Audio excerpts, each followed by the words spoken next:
Welcome to MT cinema வேஷன். நான் உங்கள் மனோஜ். ஸோ எல்லோருக்கும் இனிய சுதந்திர தின நாள் வாழ்த்துக்கள். அது முன்னாடி என்னென்னா பேக்ரவுண்டை பார்க்குறீங்களா, பேக்ரவுண்ட் வந்து டிஃப்ரெண்ட்டாக பண்ணலான்னு ஸோ இப்படி பண்ணிட்டேன்.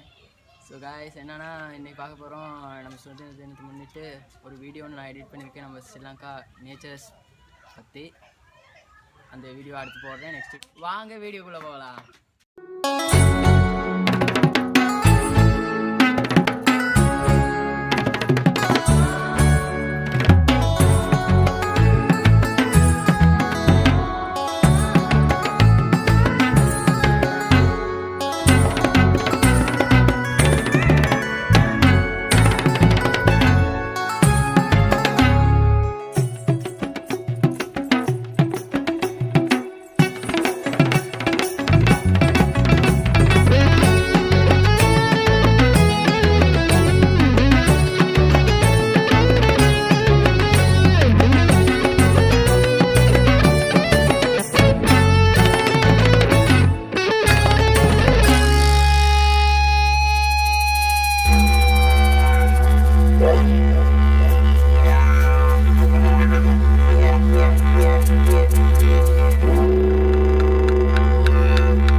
ஸோ அடுத்து என்னென்னா அந்த வீடியோ நல்லா இருந்துச்சா, நல்லா இருந்தால் கமெண்ட்டில் நல்லா இருக்குன்னு போடுங்க.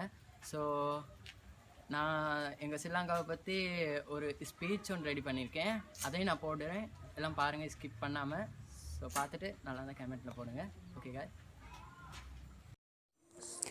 அனைவருக்கும் இனிய சுதந்திர தின நல்வாழ்த்துக்கள்.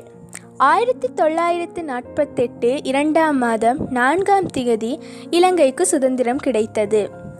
இலங்கையில் ஆவணப்படுத்தப்பட்ட வரலாறு 3000 ஆண்டுகளை கொண்டது. இதன் புவியியல் அமைவு மற்றும் ஆழமான திருகோணமலை துறைமுகம் என்பன புராதன பட்டுப்பாதை காலந்தொட்டு 2ஆம் உலக யுத்தம் வரை தந்திரோபாய முக்கியத்துவத்தை வழங்கியுள்ளது.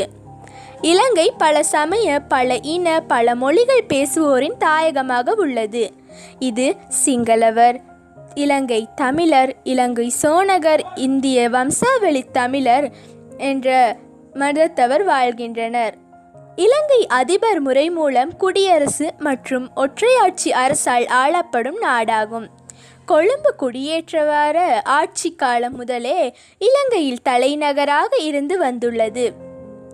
1977ஆம் ஆண்டில் இலங்கையின் நிர்வாக தலைநகராக அண்மையில் உள்ள ஸ்ரீ ஜெயவர்தனபுர கோட்டையை ஆக்கும் பொருட்டு புதிய பாராளுமன்ற கட்டிடம் அங்கே கட்டப்பட்டு கொழும்பு நகரில் உள்ள ஸ்ரீ ஜெயவர்தனபுர கோட்டை தலைநகராக அமைந்துள்ளது.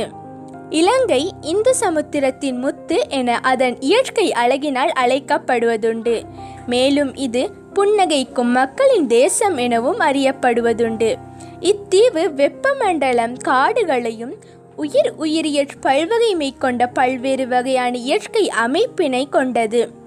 இலங்கையின் முக்கிய நகரங்களாக கண்டி, காலி, குருநகல், அனுராதபுரம், யாழ்ப்பாணம், நுவரெலியா, திருகோணமலை, மட்டக்களப்பு என்பவை காணப்படுகின்றன. நன்றி. நான் உங்கள் கேஷாஞ்சனி. ஓகே கைஸ், எல்லாம் பார்த்தீங்களா? அது யாருன்னா எங்கள் தங்கச்சி தான், வேறு யாரும் இல்லை. ஓகே, எல்லாம் சப்ஸ்கிரைப் அண்ட் லைக் ஷேர் பண்ணுங்கள். அப்போ தான் மேலும் மேலும் வீடியோ போடலாம். தேங்க்யூ. Stay safe.